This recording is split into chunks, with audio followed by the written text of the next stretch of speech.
Ready to move in premium triplex villas at Bachapalli APR projects. ఇదే అక్క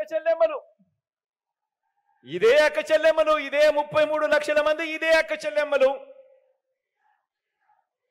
వారి అక్క చెల్లెమ్మల కుటుంబాల ఖాతాలు కూడా చూస్తే ఆ అక్క చెల్లెమ్మల కుటుంబాలు మరో 56,188 కోట్ల రూపాయలు కూడా మంచి జరిగింది అని కూడా చెప్పడానికి సంతోషపడతా ఉన్నాను.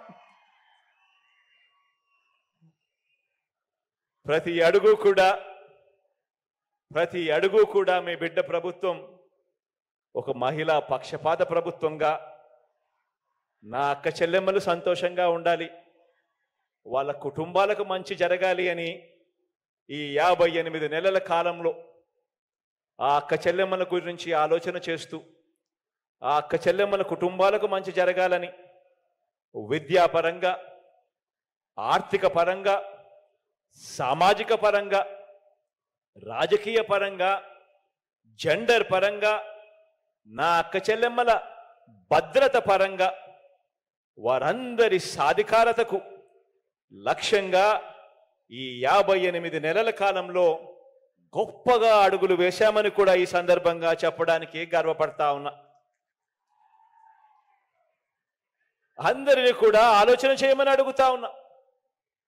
నేను చెప్పే ఈ మాటలన్నీ కూడా ఆలోచన చేయమని మిమ్మల్ని అందరినీ కూడా కోరుతా ఉన్నా. గతంలో ఎప్పుడైనా కూడా ఇలా మంచి జరిగిందా అని ప్రతి అక్క చెల్లెమ్మ, ఆ అక్క చెల్లెమ్మల కుటుంబాలు ప్రతి ఒక్కరూ కూడా ఆలోచన చేయమని కోరుతా ఉన్నాను. మొట్టమొదటిసారిగా నా అక్క చెల్లెమ్మలు బాగుండాలని రాజకీయ సాధికారత కల్పిస్తూ నామినేటెడ్ పోస్టులు, నామినేషన్ మీద ఇచ్చే కాంట్రాక్టుల్లో 50% చట్టం చేసి మరి అక్క చెల్లెమ్మలకు ఇచ్చిన తొలి ప్రభుత్వం మీ బిడ్డ ప్రభుత్వం అని చెప్పడానికి కూడా గర్వపడతా ఉన్నాను. గత ప్రభుత్వానికి అక్క చెల్లెమ్మలకు ఇలాంటి మేలు చేసే మనసే లేదు. ఏకంగా చట్టం చేయాలని 50% పదవులు నా అక్క చెల్లెమ్మలకే ఇవ్వాలని 50% నామినేషన్ వర్కులన్నీ నా అక్క చెల్లెమ్మలకే ఇచ్చే విధంగా చట్టం చేయాలని ఇలా చెయ్యాలి అని మనసే లేదు గత ప్రభుత్వానికి. ఆలోచన చేయమని అడుగుతా ఉన్నా. చరిత్రలో తొలిసారిగా గతంలో ఎప్పుడూ కూడా చూడనట్టుగా చదివించే తల్లులకు ప్రోత్సాహకరంగా కేవలం మీ పిల్లలను మీరు బడుగు పంపిస్తే చాలు,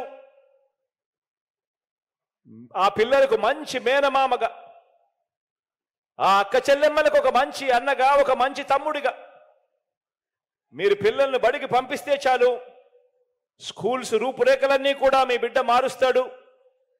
మీ పిల్లలను కేవలం మీరు బడికి పంపిస్తే చాలు ప్రోత్సాహకరంగా అమ్మఒడి అనే పథకం తీసుకువచ్చి ఏకంగా 53 లక్షల మంది తల్లులకు